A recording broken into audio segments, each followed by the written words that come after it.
Hello and welcome to another Forged in Ire video. Today's video is a little bit different because I am actually doing a how-to on a product that I am offering in my online store. So this video, you may have found the link on my website, you may have found it on the YouTube page and then went to the website. Doesn't really matter. What I'm going to be going through is how to build your own knife. Check it out. It's got pretty much everything you need to make the knife aside from the equipment, and that's part of the reason that I have to make this video. There are materials required, but it's got everything that you need to be able to say that you made this knife. So I have the instructions and materials included here. So in your how to build a Skinner knife box set, you will have a knife blank with 2 pinholes and a third hole that reduces the weight and also gives the epoxy something to grip onto when you go to glue up the handle material. Now this is a squared rectangular piece of steel that is annealed and normalized. Depending on how you grind it, you may have to normalize it again. Don't worry, I will go over that in the video, but just keep that in mind. Along with this, you will receive 2 3/16 of an inch pin stock. Now, you only need 2 pins to do this knife. You have a choice of either brass or steel. Doesn't matter which, it's a preference, that's why I included both. You will receive 1 3/16 of an inch drill bit. This is a titanium drill bit. It ended up being that way, so you guys are kind of winning a little bit with these. And depending on which box set you get, you will receive either a Purple Heart handle scale pair, a Walnut handle scale pair, or a Cocobolo handle scale pair. These will be saved for the end, and this is why I included the drill bit. Okay. The Build Your Own Knife box set is kind of a niche market, so I just wanted to cater to the people who are trying to get into bladesmithing but may not be able to afford a forge or some of the more expensive pieces of equipment that are required in order to do this. So with this, you have maybe $100 worth of tools and equipment that you have to get, so it's not that much more in order to make this happen, and I'll bet that at least some of this stuff you guys have laying around the house. So we're going to start making our knife. So we're going to start with our blank, and what we're going to do is we're actually going to draw the center line right off, because the first thing you got to do is grind your bevels. I'm going to do it the way that you at home might be able to. So take I'm using red, doesn't matter what color Sharpie you've got. And by the way, this is actually how I do my center lines, because I have not invested in blue or red Dykem. Take your Sharpie, draw down the center line of this. Using your ruler, you will find the center of your knife up and down the length of it. Use your ruler and line up each of those marks that you have made, and then scribe your center line using the ruler to keep everything straight. Okay, now we have our center line. Now that we have it, it's time to get some grinding done. You're going to attack the edges with the belt, and you're just going to slowly start breaking it down and then moving it up to the point on the blade that you want your bevels to end. It's arbitrary, it's whatever you think looks good. So, let's get started.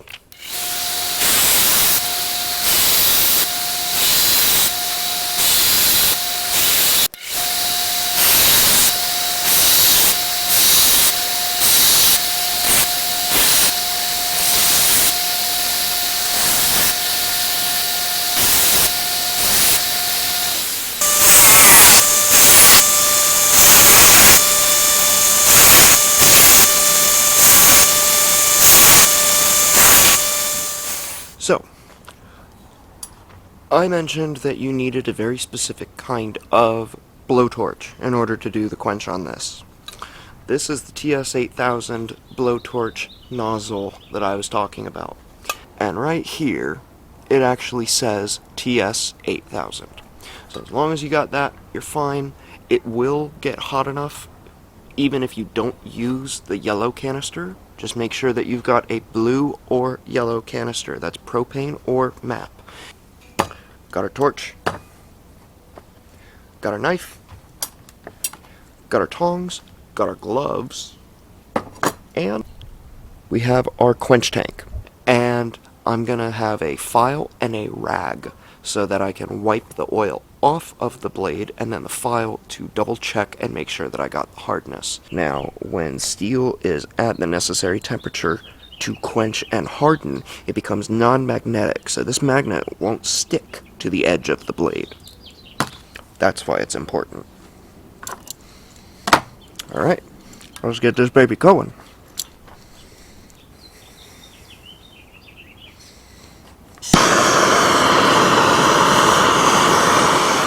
Now this may take a little bit, but as long as you're patient, you'll bring it up to temp, and we are ready.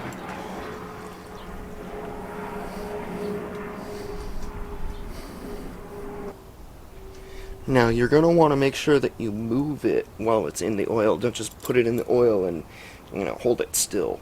The reason why is because you're putting a piece of metal that is so hot that it is far past the vaporization point of the oil that you're using.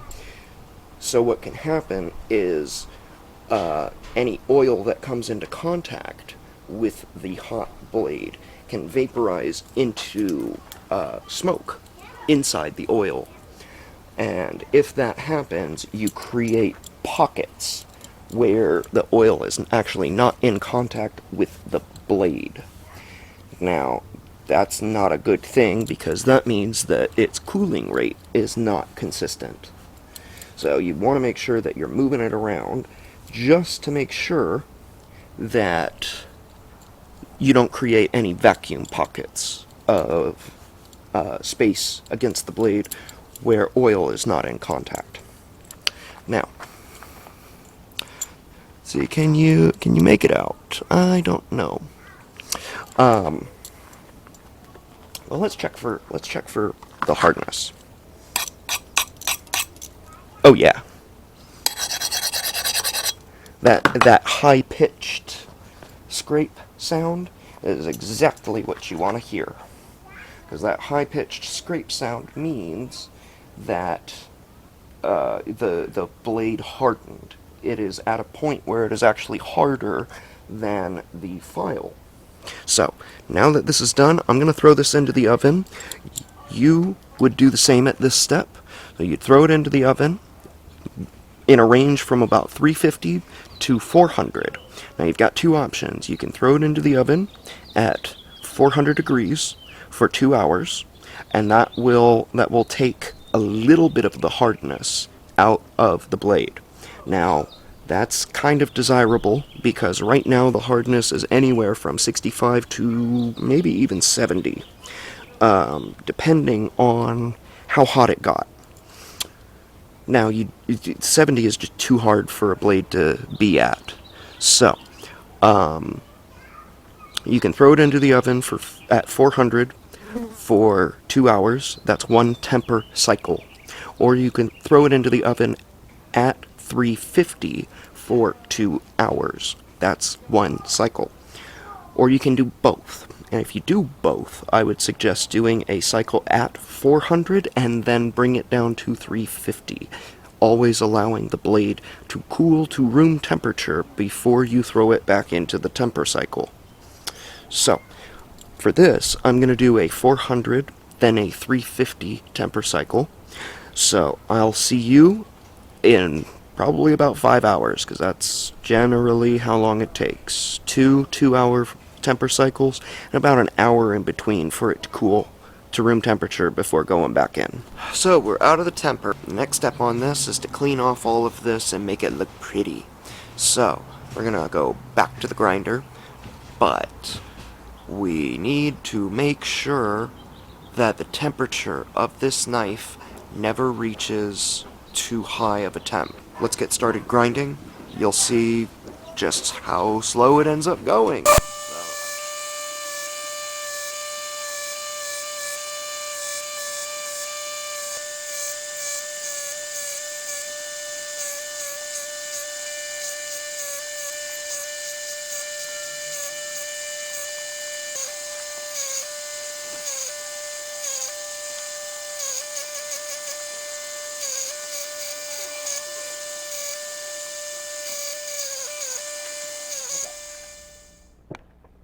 So we've got our knife, and we have our handle. What I'm going to suggest is that you get painter's tape. Super cheap, very, very helpful. So we're going to take our painter's tape,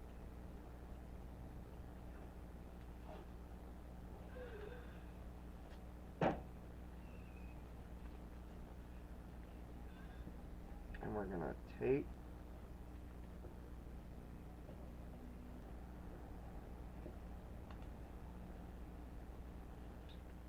We're going to take some super glue, and we're just going to do a nice thin line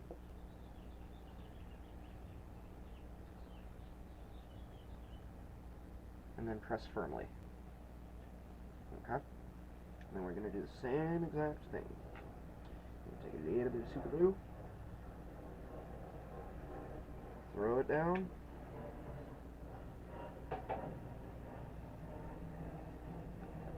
and press firmly. We're actually set up to drill now.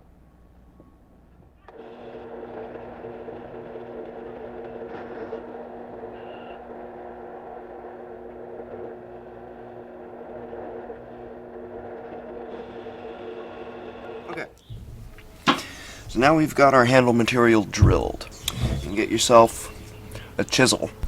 What you're going to do is you're just going to pry the layers apart. And since we put the painter's tape on this, everything comes apart nice and easy. Next step is for you to decide which pin stock you want. Do you want the steel or the brass? That's a personal choice. The easiest way to cut your pin stock is with like an angle grinder. If you do not have an angle grinder, you can pick up a little mini hacksaw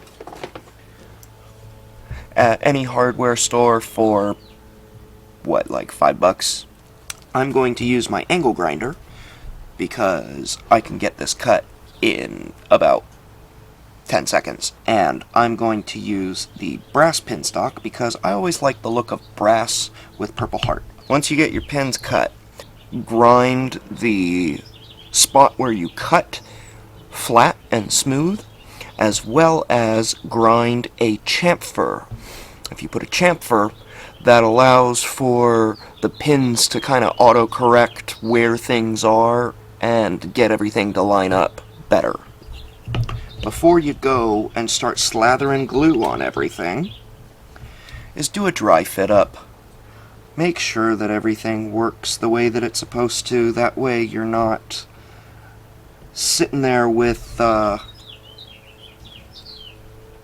glue on everything, unable to, like this, unable to get your pins out because the hole is just a little bit too small or whatever the issue is. This is part of that reason. So again, use a needle file and just clean out that hole. If you're having trouble getting your pin stock to fit through your handle material, just go over it again with a drill or the drill press and widen out the holes a little bit more just to get them to fit a little bit easier. That's all it takes.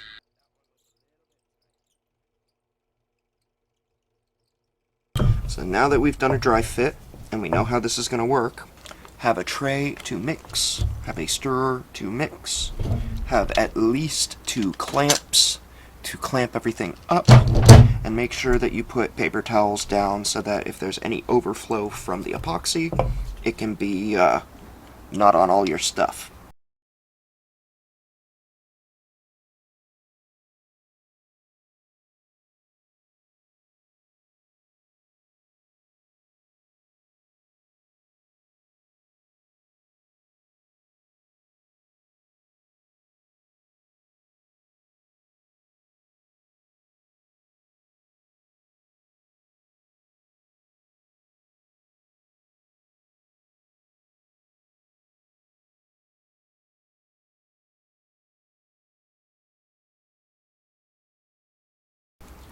Now this last step, you'll want a hammer to knock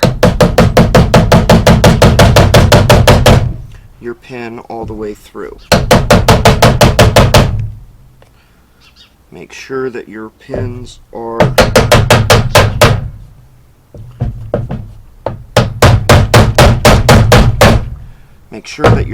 visible on either side of your knife. It is okay, they will get glued up, or they will get ground off. And I will suggest to you, even out any epoxy along the spine.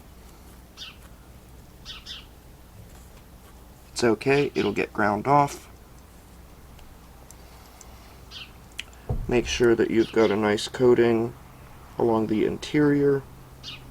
It's okay, it will get ground off. And then I will advise wrap your handle in a paper towel before you go to clamp. And the reason why is so that your epoxy does not get on your clamp. Now, when you go to clamp, you don't want to tighten it to the most ridiculous tightness that you can. Because if you tighten it to that level, you're literally squeezing all of the glue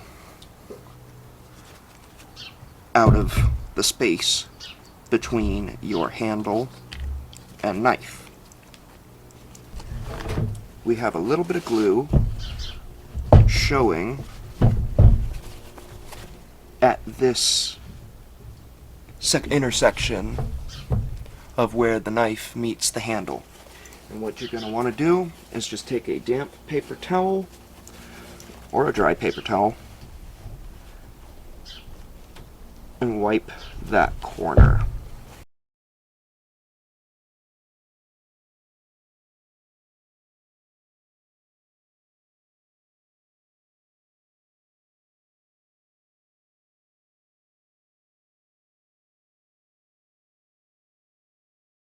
Now I'm going to throw a third clamp on this right at the handle intersection. You want to have at least two, but if you've got three so that you can throw a clamp on every side of the pins, that is not a bad thing.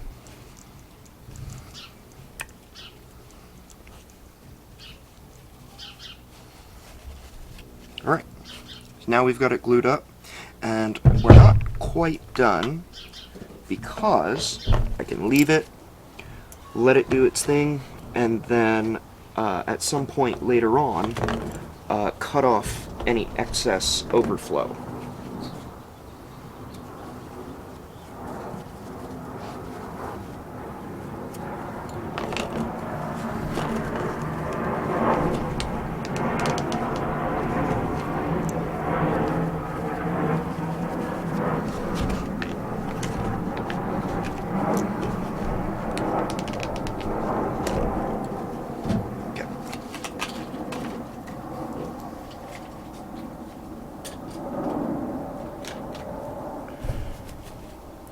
And we are done. We should have given this enough time to cure up. So, I'm going to take our clamps off and check it out.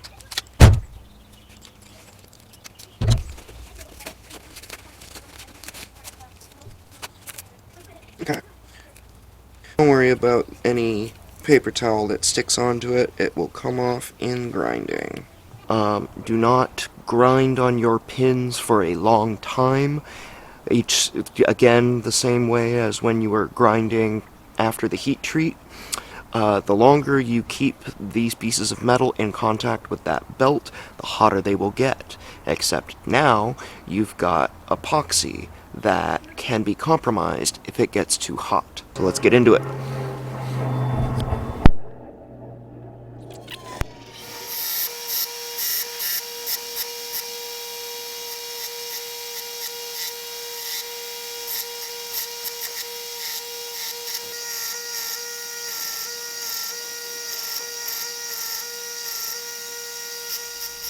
Alright, So we are just about done here, and realistically, I could leave you off and say however you finish the handle is up to you, um, and I would be fine.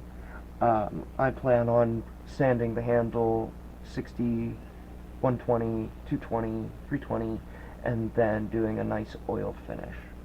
Um, what I will say, however, is as you're working this handle, you may find yourself in a situation where your sandpaper keeps breaking or it wears out very, very quickly. And I want to give you guys some parting advice as you're working on this, regardless of whether or not you purchase the merch.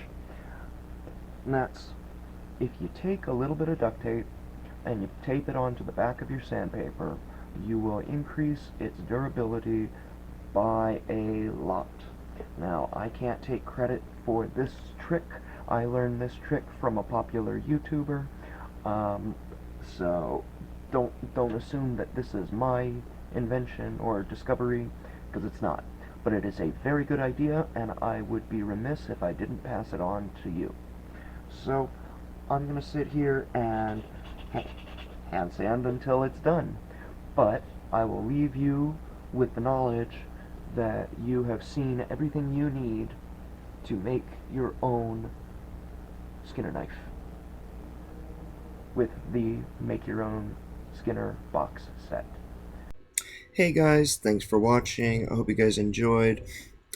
This ran way longer than I had originally intended, but there's kind of a lot to cover, so it just kind of had to. I did cut it down a lot from where it started, so at least there's that. If you guys have any questions, be my guest to ask. You can ask on the YouTube channel, you can ask through the website. I also have a Discord, or I've got 3 or 4 different social media platforms that I post on regularly. You can find all of these through my link tree. I'll put the link in the comments below, or in the description below, and just ask me anything that you need. Like, comment, share, subscribe, do all of these, please. They help the channel a lot. This is for the YouTube, and for everybody else, be safe out there. Don't forget, we're still dealing with nonsense, so we're at the tail end of it, so just be safe out there. Like, comment, share, subscribe, and don't forget, keep forging.